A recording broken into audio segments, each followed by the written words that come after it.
رحب بك لويز. اهلا. مساء الخير. مساء الخير. لويز، انت فنانه، ويفترض ان الفنان دائما هو مرهف الاحساس وضمير لشعبه.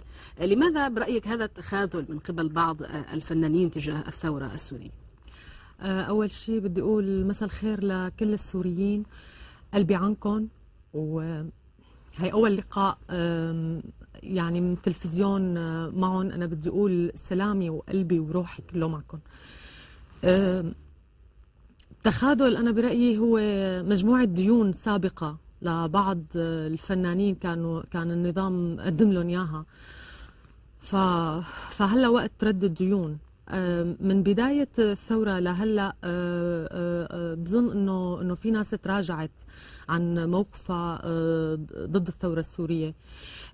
هذا منيح، بس يعني كان يعني اخذ كثير وقت واخذ طلب هدر دم كبير. يعني انا بظن لو تضافرت كل الجهود، مثقفين وفنانين وكل اطياف المجتمع السوري، لو تضافرت من البداية كنا وفرنا دم واعتقال كثير كبير. لماذا لماذا استوجب كل هذا الوقت من الفنانين كي يشعروا بالدماء المسالة على الأرض؟ يعني ألا يشعرون بأهلهم؟ يعني في ناس قلت لك في ديون للنظام ومسكن فيها، في ناس خايفة، وأنا بقدر الخوف الحقيقة، بس بظن يعني مثل ما عم بصير على أهل البلد لازم يصير علي، لأنه أنا بنت هذا البلد. لما انتفض الشعب انتفض للكرامة، انتفض للحرية، للعدالة الاجتماعية، ما انتفض للقمة الخبز. يعني الشعب السوري مو مشان لقمة الخبز انتفض، فتأخروا كتير، تأخروا كتير للأسف. أنت طبعا بتتابعي كل ما يحصل في سوريا. يعني كيف تتابعي، يعني كيف تقيمي كل هذه الدماء المسالة في سوريا لويس؟ ما فيني قيم. هذا دم غالي كتير، دم غالي، وأظن بده ياخد منا كتير وقت لحتى ما رح ينتسى الجرح، بس لحتى نطبطب هذا الجرح بده ياخد كتير وقت معنا. إن شاء الله ما تطول الأزمة أكثر من هيك، ونقدر نخفف شوي من جرح كل الأمهات وكل الأخوات وكل الشباب يلي انجرحوا بقلب هي الثورة. ما بعرف إذا البوسة بهيك حالة على الجبين ممكن تفيد، يعني بس عنا كتير شغل بعد سقوط النظام، عنا شغل كتير كبير معنوي لازم نقوم فيه. يعني ليه كل هذا تصعيد من قبل النظام لويز؟ هو كل يوم بظن انه اليوم بيقدر يقضي على الثورة، كل يوم عنده هذا الاعتقاد، وما بعرف من وين جاي. يعني امتدت الثورة من الجنوب للشمال الشرقي، فالتعويل بطول المدة ما بعرف على شو. كل يوم هو عنده اعتقاد انه اذا زاد القتل، اذا زاد القمع، اذا زاد القصف المدفعي ممكن توقف الثورة. ما عم يقدر يستوعب، للأسف النظام ما عم يقدر يستوعب انه هاي الثورة ما رح تتراجع، الناس مكملة، ما رح تتراجع. أنا أول مرة طلعت بمظاهرة، أول لحظة صرت أبكي، ما تخيلت حالي إنه أنا ممكن شارك بمظاهرة. بس لما كل الناس صارت. أنت غادرتي يمكن رب سوريا قبل أيام، يعني كنت الوقت قريب من يعني. شهر. من شهر، وكنت قبل بسوريا، وكان بعز علي طبعا انه اطلع. انا ما بدي اطلع، انا بدي اشوف كل الحدث وانا بقلب سوريا، وشارك اهلي بالوجع وبالفرح، يعني يكون معهم. بس اضطريت للاسف اني اطلع. فباول مظاهره طلعتها امنت تماما انه نحن المنتصرين. امنت شو تماما. لاحظتي في المظاهره لويز؟ لما يطلع صوت بالسما، صوت عم بيقول الله أكبر. يعني أنا بنت علمانية بالمناسبة، بس لما بقول الله أكبر وبسمع صدى واصل لأعلى سما، يعني بتعرفي تماما هذا الإحساس إنه لا رجوع أبدا أبدا. في صوت معبي كل الجو، معبي كل الفضاء. هو صوتنا، الصوت الحقيقي، يعني صوت اللي من جوا بيطلع، يلي هو ما ملقن، يلي هو ما حدا عم بيعلمني اياه. هو صوت الطبيعة، صوت الطبيعة البشرية الإنسانية اللي جواتي. أنا بدي حرية، أنا بدي حرية، كلنا بدنا حرية.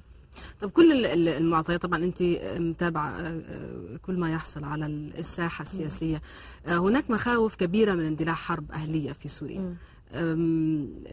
يعني كيف ترين الموضوع؟ أنا بظن تجاوزنا هي المرحلة من زمان، يعني بعد 11 شهر الناس وعيت. ما في حرب أهلية، ممكن يكون في حالات فردية لأشخاص ممكن يعملوا شيء عنيف، بس أنا بظن المجرم هو مجرم وين ما كان وشو ما كان ولمين ما كان بينتمي. شعبنا واعي، وأنا بحكم أنه رحت على كتير مناطق وهيك أنا مؤمنة تماما أنه ما بصير حرب أهلية، بس في ناس لكنها ورقة في إيد النظام يحاول ورقة التلويح، بيلعب فيها النظام لآخر لحظة. هو من بداية الأحداث هذه النقطة كتير مهمة وأنا حابة أحكي فيها، روج وساهم بشكل عمدي وقصدي انه الفيديوهات اللي بيقوم فيها بعض الجنود بتعذيب الناس او بعض الشبيحه بتعذيب الناس، انه يكونوا عم يحكوا بلهجه معينه مشان يأجج العالم كله على طائفه معينه. بس هذا الحكي ما مزبوط. في شباب من كل الطوائف عم بتشارك بالثوره بكل المناطق، ان كان باللاذقيه، ان كان بحمص، ان كان بالشام، ان كان بكل المناطق شاركوا شباب من كل الطوائف، وشابات طبعا ورجال ونساء شاركوا من كل الطوائف بالمظاهرات.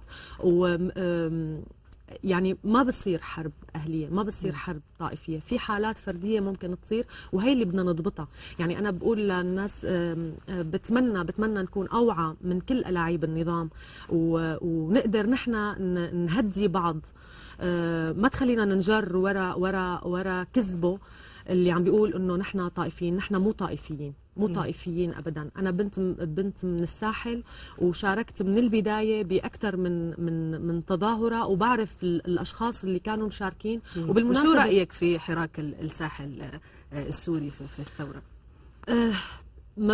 موجود على الارض، بس العنف ضدهم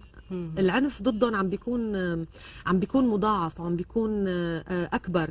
يعني الشباب اليسار مثلا، شباب اليساريين لما عم يعتقلوا تعذيبهم عم بيكون مضاعف، لانه النظام عم بيروج لفكره انه الثوره اسلاميه. الثوره ابدا ما اسلاميه، الثوره ثوره شعب كامل فيها من كل طوائف المجتمع السوري، من كل اقليات المجتمع السوري، بقصد اقليات قوميه او دينيه. فلما عم بيكون حدا يساري عم بيكون العنف عليه بالمعتقل او بالشارع عنف مضاعف، انه نحن بدنا نقول انه هي ثوره اسلاميه. هي مو ثوره اسلاميه يعني ان شاء ام ابى النظام، يعني هي ثوره شعب. ونفس الشيء بالنسبه لشباب الساحل، كمان عم بيكون العنف عليهم عنف شديد جدا. طب احكي لي لويز، يعني كيف استقبل المتظاهرون في الشوارع نزولكم انتم كفنانين في المظاهرات؟ يعني كيف كان الوقع عليهم؟ هلا هن اكيد كثير انبسطوا، لانه الحقيقه خذلوهم نجوم الفن، خذلوا الشارع السوري. يعني هن اللي كانوا يدعموهم ويحبوهم ويتابعوهم، يقوم ما يطلع منهم كلام لانه في اغلبيه صامته. وانا بقدر هذا الخوف، بس في ناس طلعت وهي شبحت بالاعلام يعني على المتظاهرين، وهذا كثير بشع. مشان هيك لما نزلوا مثقفين او فنانين، حسوا الناس براحه انه ايه نحن مو ارهابيين، في معنا ناس يعني مثقفه معنا، وثورتنا فعلا ثوره شعب. هي فعلا ثوره شعب، مو ثوره لفئه معينه، لا. وهذا ينتقص من مصداقيه الفنان لويز، انه يخرج ويشبح على المتظاهرين. ما بعرف، انا لهلا عندي اشارات استفهام على هذا الموضوع. لهلا ما عم بقدر افهم من وين هذا المنطق بيجي، انه انا اطلع واوصف المتظاهرين بانهم اوباش مثلا، او اوصفهم بانهم عفوا قالت كلمه شحاطه، يعني لابسين شحاطه برجلهم.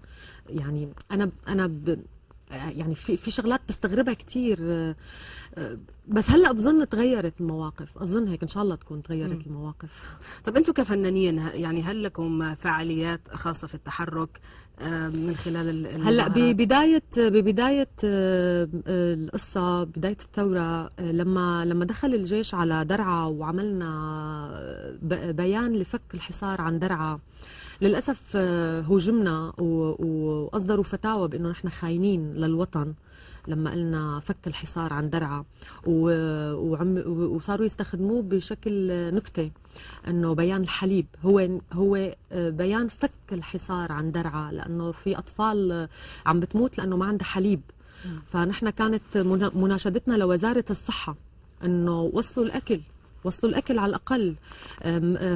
هدول اهلنا اخواتنا يعني كيف. فصار هجوم عنيف علينا انه نحن خونة ومنعنا من العمل. انا من 10 شهور ممنوعة من العمل في سوريا، واصدرت شركات الانتاج كمان بيان بعدم تشغيلنا، ووقعوا وحطوه بنقابة الفنانين وحطوه بالتلفزيون. مورست عليك ضغوطات يعني طبعا. طبعا مو علي، على كل الموقعين. على كل الموقعين.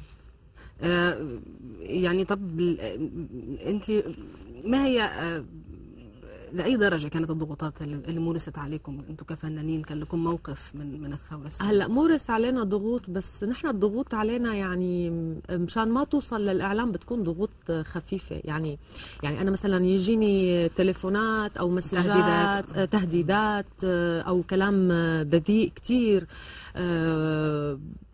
او على النت يجي مسجات، بس انا بظن هذا كله كان عادي. يعني انا ما كنت اهتم لهذا الموضوع، لانه التضحيه اللي عم بيقدمها الشعب هي تضحيه عظيمه جدا. يعني ما بتتقدر بكلمه عم تنقلي او حتى انه الامن سال عني. يعني ما كان يعنيني هذا الموضوع، كان يعنيني انه في ناس عم بتفوت على المعتقل وتطلع معطوبه. في ناس القنابل الغازية اللي كانت تنضرب فيها المظاهرات، بعض المظاهرات ما كانت قنابل غازية، كان فيها مواد سامة. يعني في ناس تصاب بالشلل.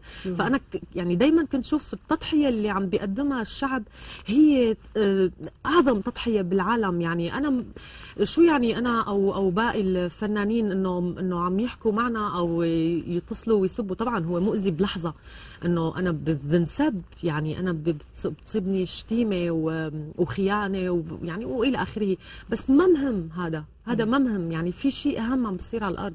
طيب شو هي الكلمة اللي عم توجهيها للنظام وللأغلبية الصامتة من الفنانين وللشارع السوري اللي أنت نزلتم معه في مظاهراته؟ الثورة للنصر هي ثورة للكرامة، لتحقيق العدالة الاجتماعية، لبناء دولة مدنية ديمقراطية. أنا بتمنى من كل الصامتين لهي اللحظة إنه يوقفوا مع شعبهم، يطلعوا صوتهم ويحكوا، ويوقفوا مع شعبهم. وأنا بقول للنظام يكفي قتل، خلص حاجة قتل. يعني إذا في شوية مشاعر أو شوية عقل، فحكمهم شوي لهذا النظام. كل النظام أنا عم بحكي هذا شعبك بالنهاية. يعني ممكن بلحظة يسامحك، ما بعرف، بس حل يوقف القتل. حرام. هدول أهل بلدك وللصامتين هدول أهل بلدكم، هدول بدكم تعيشوا معهم. النظام لما يروح ما رح يدافع عنكم، في ناس بدكم تعيشوا معهم. وأمنياتك الأخيرة؟ أنا بدي أحكي بس قبل ما أخلص، بدي أحكي نحن عملنا بيان من أجل المواطنة، ووقع عليه سميناه مواطنون علويو المولد، بس وقع عليه من كل أطياف المجتمع. طالبنا في الأقليات الصامتة والأقليات يلي بعدها لهلا مصدقة ألاعيب النظام إنه يلتحقوا بالثورة ويقووا صوتهم، لأنه مالهم غير الشعب لحتى يوقفوا